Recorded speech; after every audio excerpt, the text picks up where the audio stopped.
thanks so much for tuning into my video today. Today I've got a frog craft to show you. This I got, it's a free printable from smartypantsfun.com. This is really fun. You get to teach your students cutting, gluing, you get them a little bit of artistic creativity, but they're really going to enjoy this.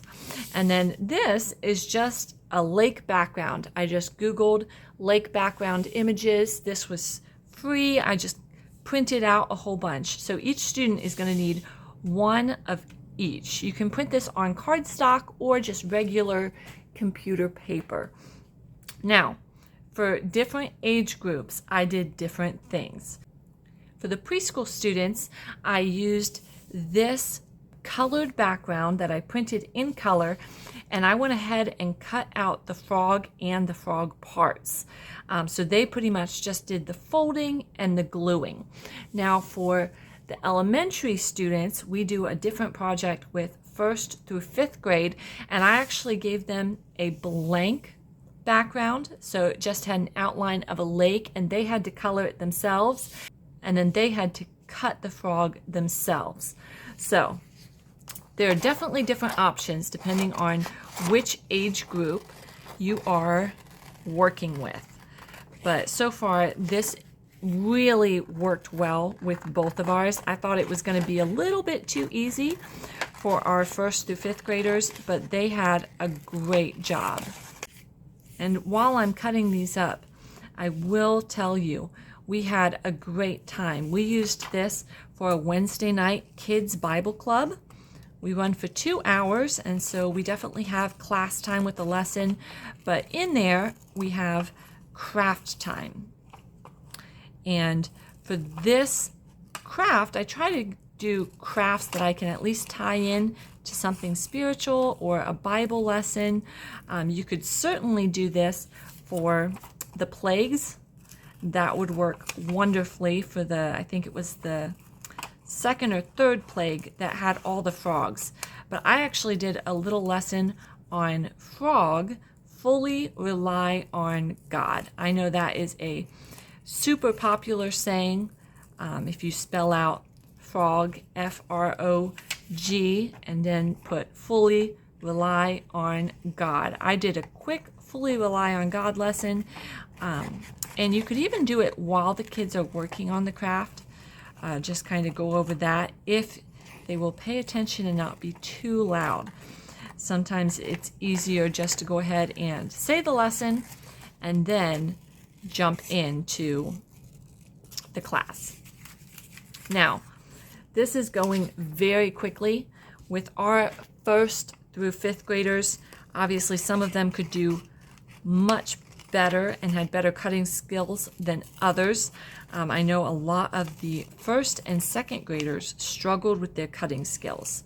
So I do have these small scissors. I think I got a dozen or 2 of them when we started. They're little safety. They do really well. But even some of the kids struggled with those. So definitely some of the younger ones will take some extra time cutting, and some of the older ones will take extra time drawing on their lake background. So if you want to have some as an option, some colored lake backgrounds, just in case someone takes a little too much time with their cutting, you can certainly have those available. But cutting everything out is going to be the first step. And it is a lot of straight lines, so it's not too difficult. But we really, really enjoyed this craft. Even the little ones, you'll see it has a 3D effect. So the little K4 and K5, they just loved this craft because they could play with it and it wasn't just something flat. They were able to touch it and play with it. So I'm going to go ahead and play some music while I cut out these last few flies, and then we'll be back and I'll show you how to fold and cut together.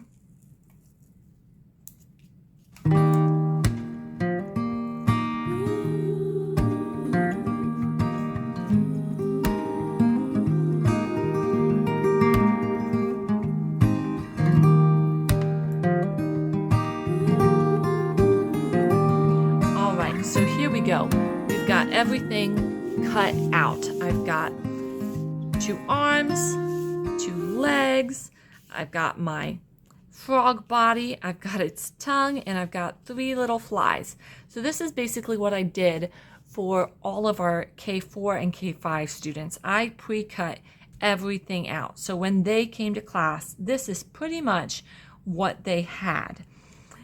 So it is some cutting, but I just took some time. I will say on here, I did not cut the individual little toes out. That was too much time, so I did not do that. So we're gonna start by putting our frog, put some glue on there, and we are gonna put our frog somewhere on our lake. You can do it in multiple different places. I'm gonna kind of do it over here to the right. All right, looks good. So next, you are gonna take your legs and arms, and there are little tiny lines in the printout. And so I'm going to actually just take those and fold those back and forth. Now, you will find that your children do not fold very straight. Our kids their folded legs were a little wonky, but that's okay. Even if you fold off the side, it will still work. That is the great thing about this project, that even if they don't fold exactly where they're supposed to be, you're still going to have the effect that you want. So here we go. I've got my 2 little arms, and they kind of have a little zigzag to them. You can fold them up. You can extend them long. So there's really no right or wrong answer where you're going to put them. I'm going to put a little glue here and attach them kind of up, kind of like it's giving a hug. Alrighty. So here's that 3D effect that I was talking about. Has a bunch of fun. They can play with it. Oh, I think those were the legs. Okay, so I'm going to put the legs down here. Good thing about Elmer's glue, it doesn't dry too quickly. Now I'm going to fold the arms. I'm going to put one arm up here. Last arm.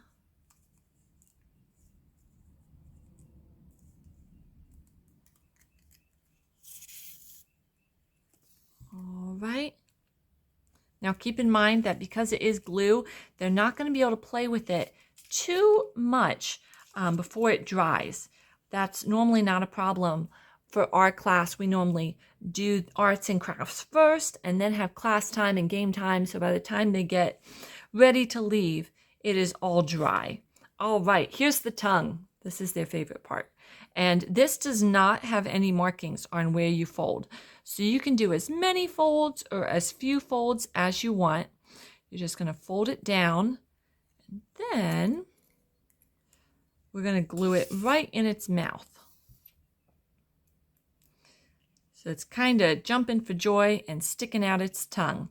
All right, the last few things we have are these little flies. You can go ahead and put the flies around, like they're flying around, like they're sitting here. Or you can go ahead and put a little fly on his tongue.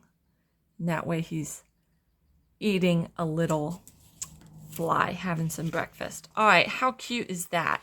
You've got the arms, the legs with the 3D elements. They've practiced cutting, gluing, folding, lots of different skills. Again, if you chose to go with the blank background, then they would have practiced coloring as well. So there's your frog craft for elementary students and preschool. Thanks so much for watching.